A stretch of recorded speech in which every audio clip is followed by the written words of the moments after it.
name is Hyeuk Jin Han from Sungshin University. Today, I will present our recent work on the mechanistic transformations of copper nanoparticles into oxidation-resistant 2D copper nanoplates. This work focused on uncovering a non-classical crystallization pathway which enabled the formation of structurally well-defined and stable copper nanostructures. Let me briefly outline today's presentations. First, I will introduce the background and motivations. Then I will explain the experimental approach.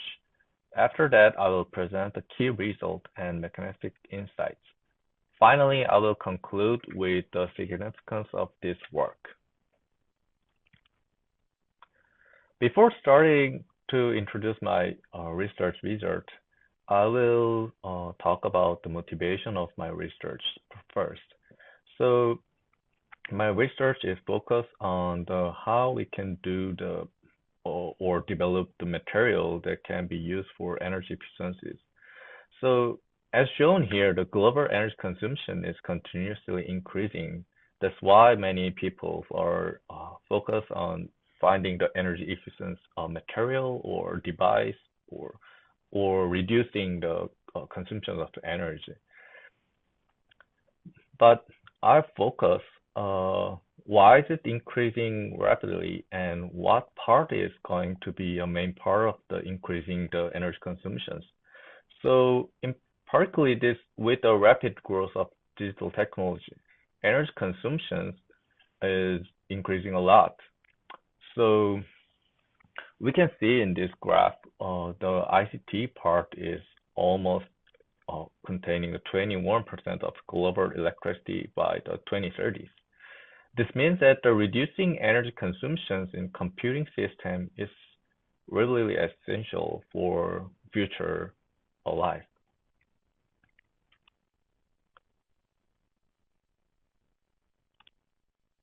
So we are now in the information age. So that's why the energy consumption of the IT part is going to very increasing rapidly. So massive data generations and processings are fundamental in our life now. So as data volume increase, the burden on the hardware systems become more critical. Then we have to focus on what's happened because the computers is developed in almost like 40 years, more than 40 years, but the most of energy consumption was not mainly consumed in the ICT parts. So why is it happening quite recently, these few years? So we have to see the data processing, what's going to happen recently in this world. So at the hardware level, data processing performance depends strongly on the material properties. Let's see the inside of these kinds of CPU systems or data processing chips. So the question is what's the limit of the efficiency of modern electric systems? So when we cross-section some kinds of electronic device, this is kind of example of the Samsung 14 nanometer FinFET structures. So we can see the most part of containing the interconnect parts, and this is the transistor. So we can say that about 50% of power dissipations in the chips come from the interconnect, not from the transistor anymore. This indicates that the interconnect materials are very now dominant bottleneck of the energy efficiency chip. Then what materials are used in the interconnect? We already know that the copper is mainly used for the interconnect materials.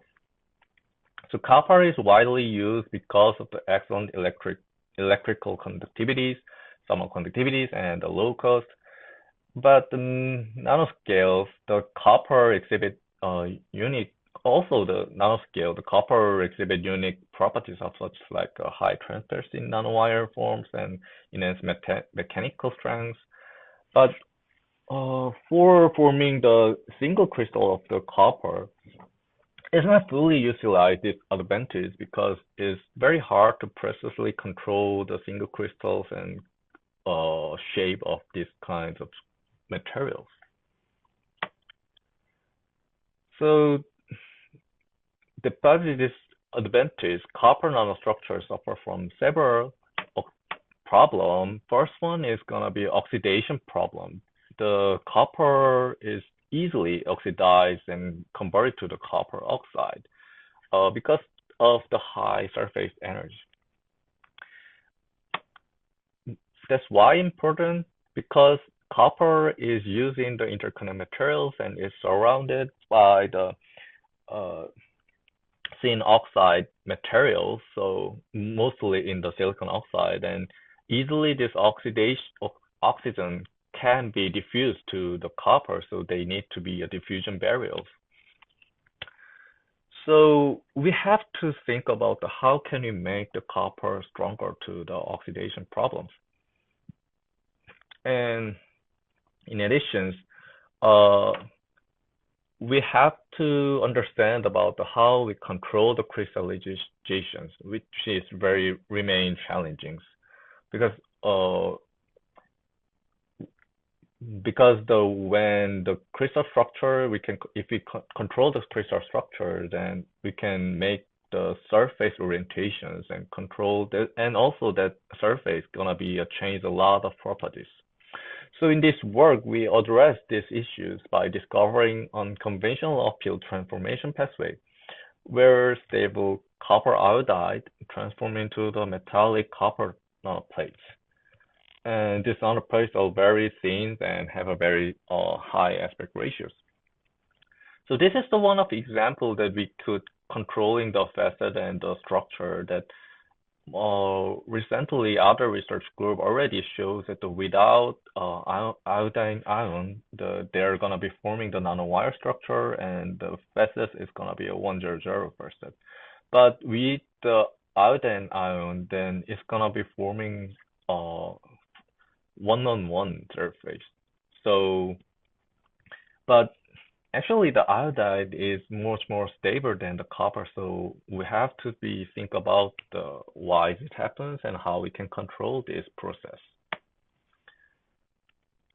So we can summarize this work will be discovery on conventional uphill transformation because the stable copper iodide, how could it convert it to the copper nanoplates?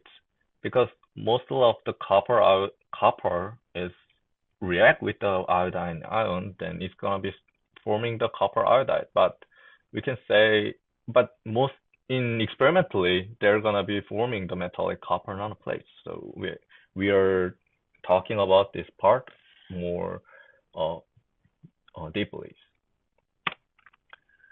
So normally copper iodide is thermodynamically more stable than the metallic copper under iodine-rich conditions. Therefore, the transformation from copper iodide to copper is thermodynamically unfavorable and uphill process.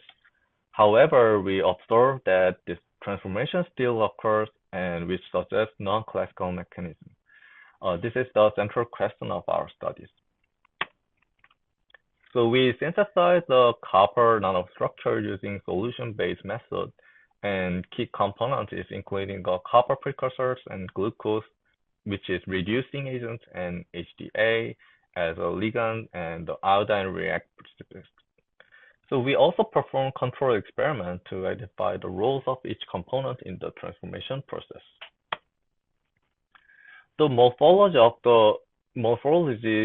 is strongly depends on the iodine concentrations. So without iodine, we can obtain the copper nanowires. At the moderate iodine levels, we can obtain the copper nanoplate, and when we put the higher iodine level concentrations, then copper iodide is dominated because thermodynamically copper iodide is much stable than the uh, copper states, copper phase. So at high iodine level, copper iodide dominates, but and we see the time-dependent studies shows that the copper iodide is gradually transformed into the copper plates over time, as shown in these kinds of XRD example result. To directly observe this process, we performed the In-Situ TEM experiment by using the fusion Protochips product, but we didn't use the liquid cell system, so we have to form the liquid cell membrane to monitoring the transformation in the real time. So we put it the graphene sheet to capturing these kinds of solutions, and then we transform to the heating substrates, and then we heat it up with this kind of structures. Then we see before heating, the only copper iodide nanoparticles are present, and during the heating, we observe the converting to the copper iodide to the copper, so indicating the intermediate state that the copper iodide could be working in the intermediate states. The set patterns also clearly shows that the phase evolution. So initially, copper iodide peaks are only dominate and showing in the set patterns, and during the transformations, mixed diffractions patterns appears. Finally, only copper diffractions remain and confirming the complete conversions. This is the video of what we watched, and this is the main comparing the set patterns that depends on the time. That the very first times is showing the copper iodide peak and the copper peak, because when we heat it up, its reaction is gonna be really fast. So we only see the coexistence phase, and then after a few minutes ago, then the only copper peak's gonna be showing in the set patterns. So this is gonna be directly prove the dynamic transformation of the pathway. And also we try to see the bright field TM, and bright field TM also confirming that it only has the copper iodide nanoparticles, and then when we heat it up, this we can show in the right side videos. It shows the copper nanoplates are forming very fast in this kind of system. So we can see the nucleations and the reticle growth of the copper nanoplates. So we can capture a few snapshots, and we can see how the copper nanoplates forms and how they are growing. So this provides like direct evidence of the non-classical growth mechanism rather than the conventional crystallizations. And also we try to see why it happen and how can it go into the opposite reactions. So we first want to see the copper iodide status. So we see the copper iodide particle first and see the stem EDX. So we highly resolution imaging reveals like high density of the defects are containing in the copper iodide nanoparticles, and this include the twin boundaries and also void and the lattice dislocations. So we focus that these defects are not just structural features, but they're gonna play a critical role in the transformations. And also we find this higher defect density is also found in the XRD result, and we understand that this kind of defect densities leads to enhance the transformations into copper plates. Both longer reaction times and lower iodine concentration increasing the defect density, and this suggests that the defects act the nucleation centers and for making a metallic copper formations. So control experiments also reveal the roles of each chemicals, and glucose acts as the reducing agent. HDA and chlorine ions promote the copper iodide decomposition. So only when all compositions are present does the transformations occurs. And the DFT calculation provide a further insight in chloride ion to stabilize iodine vacancies, which expose the copper atoms at the surface. And this enabled copper rearrangements and aggregations. Importantly, like this process is energetically favorable only on the 111 surface. So this iodine only could be forming the 111 surface of nanoplates from the copper iodide nanoparticles. And we can see these kinds of 2D copper nanoplates shows excellent oxidation resistance. We can see by the measuring the XPS result and exposing in the air.